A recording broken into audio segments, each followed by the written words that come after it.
साथियों नमस्कार। आज हम आपको चंद्रमा की पर्यायवाची बताने जा रहे हैं, है ना। तो याद कर लीजिएगा बहुत आसानी से। देखिए चंद्रमा के जो पर्यायवाची है इसको याद करने के पहले हम दो चीज़ें जान लेते हैं, एक कर एक अंशु। अंशु का मतलब जब भी आप जानेंगे तो ये है, अंशु का मतलब किरण, प्रकाश। और जब भी आप कर का मतलब जाएंगे, कर का मतलब भी प्रकाश होता है। कर के तीन मतलब होते हैं, मतलब कर का मतलब सूंड भी होता है और हाथ भी होता है और प्रकाश भी होता है। तो जब भी कर आए और अंशु आए तो अंशु मतलब किरण और कर का मतलब प्रकाश। जैसे चंद्रमा की पर्यायवाची है हिमकर, यानी एक ऐसा प्रकाश जो शीतलता प्रदान करे, है ना। तो कौन सा प्रकाश है, कौन सा ऐसी चीज़ है जो आपको शीतल प्रकाश देगा? तो चंद्रमा। तो चंद्रमा याद रखिए।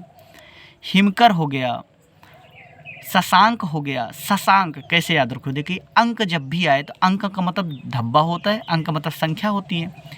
तो अंक का मतलब होता है कि धब्बा। तो इस तरीके से आप याद रखिएगा। शशांक, सस का मतलब होता है खरगोश। तो खरगोश जैसा धब्बा आपको चंद्रमा पे दिखाई देता है, इसलिए क्या बोलते हैं? शशांक। मृगांक बोलते हैं भाई, कोई शशांक बोला, कोई मृगांक बोला। किसी को मृग जैसा धब्बा दिखाई दिया इसलिए मृगांक बोला।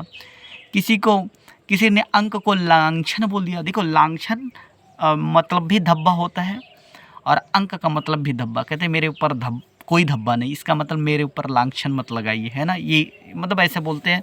तो लांछन शब्द का मतलब धब्बा। तो मृग लांछन भी हो गया, मृगांक हो गया, हिमकर हो गया।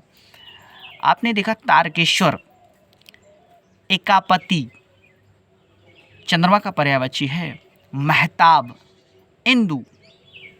इंदु याद रखना, इंदु मतलब चंद्रमा।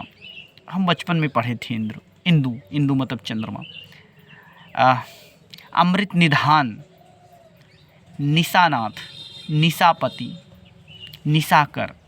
देखो याद रखें, निशाचर अलग है और निशाकर अलग है ना। कर मतलब प्रकाश, रात्रि में प्रकाश देने वाला, निशाकर।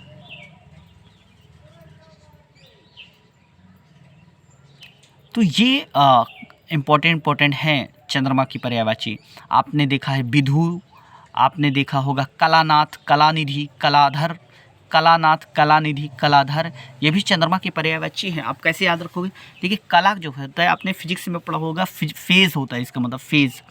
तो कला मतलब अवस्था होती है। फिजिक्स में फेज बदलते रहते हैं, तरंगे, वेव्स जो होती हैं फेज चेंज करते हैं ना। तो वहाँ फिजिक्स में आप इंटरमीडिएट में पढ़े होंगे। तो कला होता है इसका मतलब। लेकिन देखिए कलाधर, कला को धारण करने वाला। तो कला को धारण करने वाला सबसे ज़्यादा कलाएँ किसके पास है? आप देखते होंगे चंद्रमा रोज अपना आकार बदलता रहता है ना। और किसी दिन तो दिखाई नहीं देता और किसी दिन ऐसे दिखाई देता है कि मानो कि उसी का राज हो रहा है ना। पूर्णमासी का चाँद हो जाता है किसी दिन, और किसी दिन अमावस्या का चाँद हो जाता है, गायब हो जाता है। तो आप इस तरीके से याद कर सकते हैं। एक बार रिवाइज करा रहा हूँ। हिमकर, इंदु, एकापति, शशांक, मृगलांछन, मृगांक और तारकेश्वर, एकापति, एकानाथ, ये चंद्रमा की पर्यायवाची है। तो आप इस तरीके से याद रखिए। धन्यवाद।